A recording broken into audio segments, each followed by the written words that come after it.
Hello everyone, back again with Blockbuster recaps. In this video, I'm going to recap a 2021 French comedy horror film titled Some Like It Rare. Before we get to the storyline, please remember to like and subscribe to our channel. Now sit back, relax, and enjoy the movie. The beginning of the film shows a crowd of people gathered outside a butcher store that is allegedly offering an exotic meat that has never been tasted before and for which customers are willing to pay any price.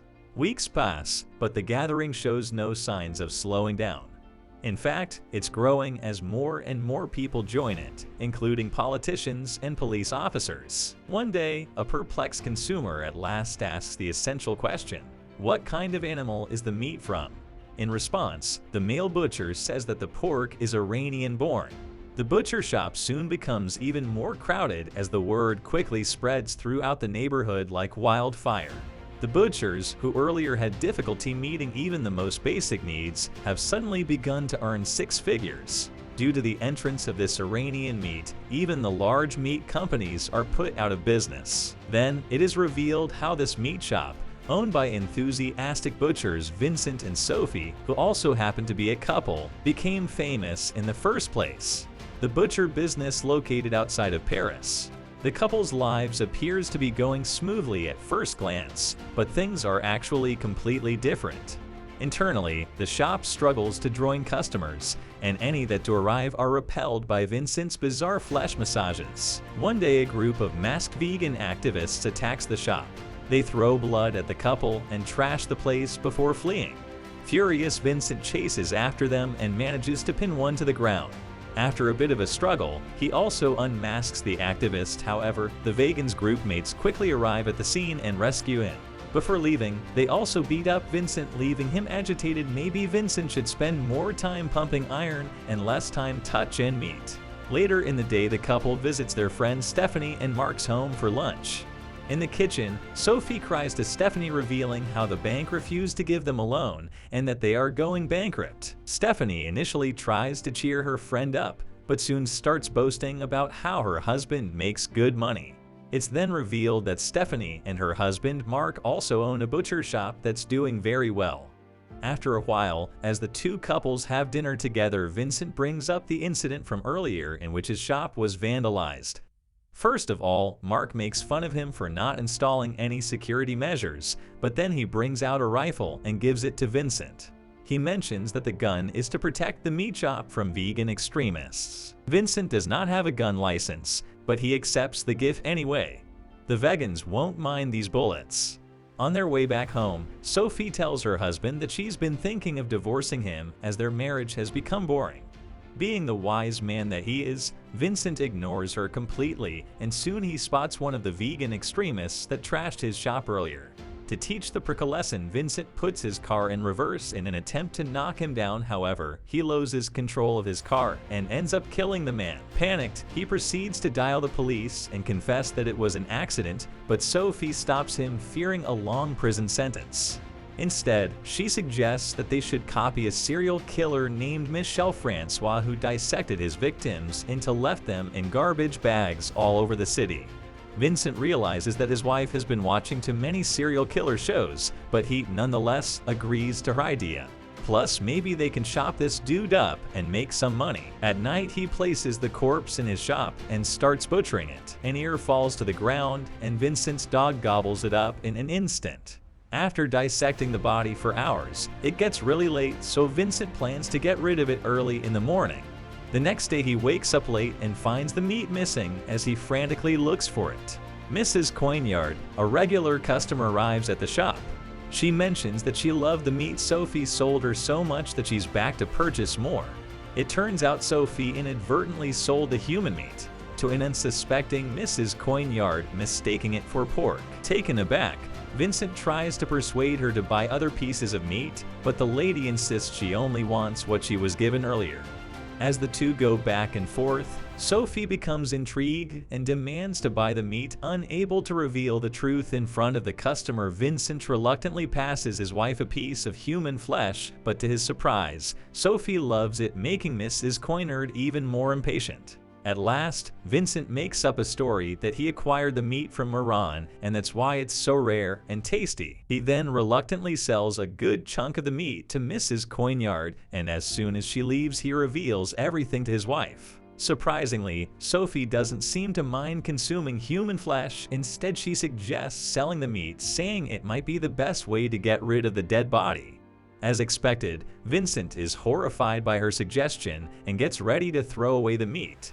However, before he can do so, another customer enters the shop and demands the meat that Mrs. Coignard purchased.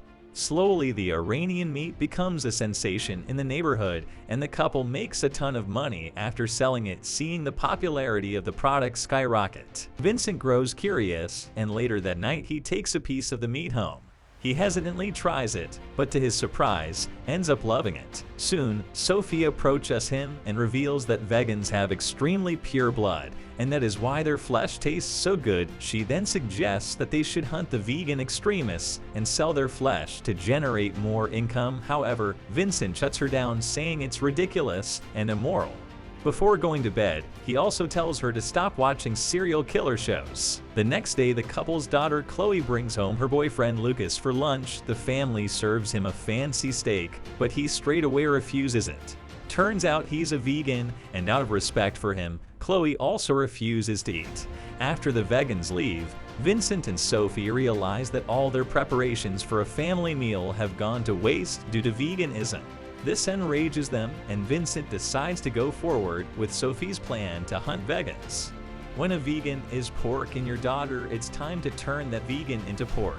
That night, the couple heads to a vegan restaurant and selects the owner as their first target. They follow him for a while, and Vincent even manages to break into his room with a cleaver. However, at the last moment he gets cold feet and backs out, with the first attempt being a total failure. The demanding Sophie feels that they need more practice. Hence, the next day the couple comes back with an elaborate plan. They pretend to be vegans and protest outside a supermarket to search for a potential vegan target. Eventually, a skinny guy walks up to them praising for their efforts. Sophie convinces him to meet up later in a parking lot so that they can discuss vegan stuff as per the plan. The couple heads to the spot early and rehearses different ways of killing their target. Soon the vegan arrives in a van, but to the couple's dismay he has brought some of his friends as well. Because of this, Sophie and Vincent are forced to abort their plan. After a while, the vegans reveal that they are going to raid a meat shop, so they ask the couple to tag along. Afraid of being exposed, Sophie and Vincent reluctantly oblige. Along the way, they lie about their current identities and mention that they are florists. After reaching their destination, the butcher couple realizes that the meat shop belongs to their own friends Mark and Stephanie. Sophie starts doubting the idea, but Vince enters the shop and starts trashing it with the vegans. In the next scene, the couple goes to a restaurant to have dinner. There, they discuss ways to hunt down victims without arousing suspicion. However, they disagree over something and soon get into an ugly fight, causing Vincent to angrily storm off as Sophie sits there alone. A waiter takes advantage of the opportunity and hits on her. Sophie realizes that they have similar interests, and after a while the waiter takes her out on a ride. When they arrive outside Sophie's home, two start making out. However, when Sophie finds out that he is a vegan, she purposely bites his tongue, causing it to bleed. She then invites him inside to treat his wound, to which the waiter obliges. While the guy is inside the bathroom, Sophie walks up to Vincent and briefs him on the situation. As expected, the latter gets nervous and refuses to do it, but the cunning lady starts blackmailing him, saying that she will sleep with the waiter if he refuses to kill.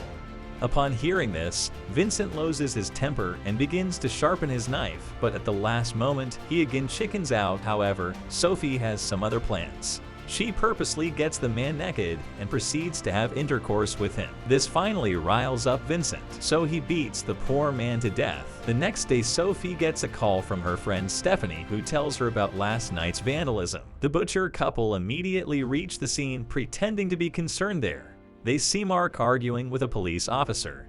It turns out he is the same officer who is investigating the vandalism of Vincent's butcher shop. Afterwards, the officer asks to speak to Vincent privately. Vincent initially panics, but soon it's revealed that the police officer has also heard about the famous Iranian pork and he wants to buy some.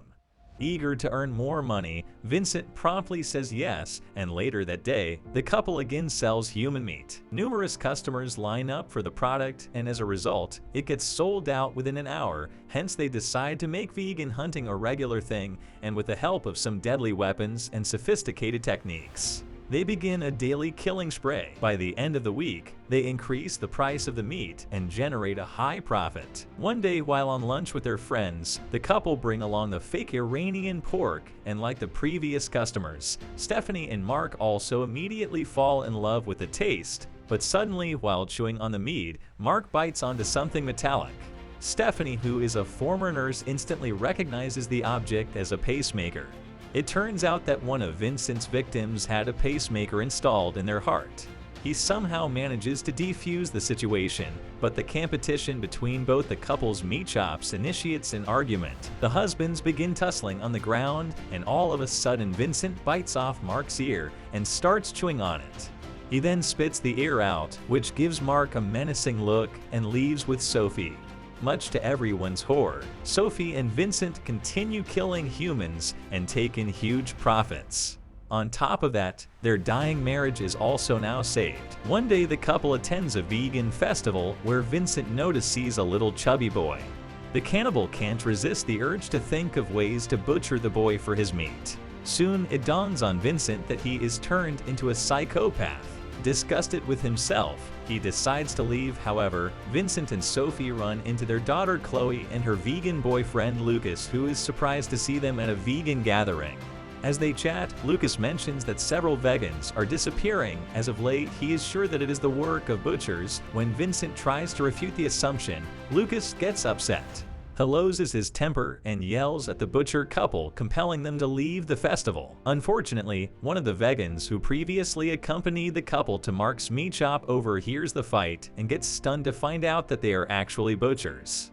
Outside the festival, Sophie sets her eyes on a chubby woman and asks her husband to kill her.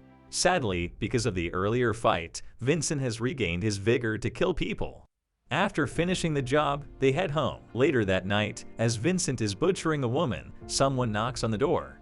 Unfortunately, it's the police officer. Vincent warily opens the door and the two start chatting. The officer reveals that 10 vegans have gone missing. Suddenly, the cheeky dog appears and walks behind the officer with a human hand in his mouth. Vincent panics, but he quickly sends the dog away by shouting at him. This puzzles the officer, and Vincent covers it up with a fake story of him suffering from PTSD. Soon the officer leaves, but Vincent gets a feeling that he is onto them. He shares his concerns with Sophie. She assures him that they cannot get caught since they have gotten rid of all the bodies and there's no evidence against them. It turns out that Vincent has gotten rid of all the meat of their most recent victims either by selling them or by scattering them around the city in garbage bags. They have taken these steps in the wake of greater awareness on social media and intensifying search for the missing people. Suddenly, the doorbell rings and the couple find a Lucas at the door. He greets them and apologizes for misbehaving with them at the vegan festival. Lucas then explains that he's been very stressed since his vegan friends started disappearing. The cunning Sophie comforts him and signals her husband to make Lucas their next victim. The next day, without consulting with Sophie, Vincent announces to his customers that he will no longer sell any Iranian pork. Much to everyone's dismay, this results in an argument between the couple, causing Vincent to leave the shop along with his dog. Meanwhile, the vegan group that destroyed Mark's meat shop shows up at Vincent's place to take revenge against them for the betrayal. Sophie tries to send them off, but without success. Instead, they tie her up and beat her to a pulp. When Vincent returns from his walk and sees the vans outside, he realizes that something is wrong. Wasting no time, he enters the shop with a cleaver and sees the vegans about to kill his wife. Enraged, Vincent intervenes, and with the help of his dog, he murders 2 of them. One vegan manages to impale Vincent in the shoulder, but luckily, Sophie unties herself in the nick of time and finishes him off. The movie then ends as the couple are arrested with 30 murders to their name. It's revealed that Mark and Stephanie were the ones who reported Vincent's odd behavior to the police, which eventually led to the butcher couple getting caught. Due to the severity of their crimes, Sophie and Vincent get a death sentence. You guys are fantastic if you have seen this far in the video. Thanks for watching. If our Blockbuster recaps amuse you, please remember to ring the notification bell and the subscribe button. Thank you.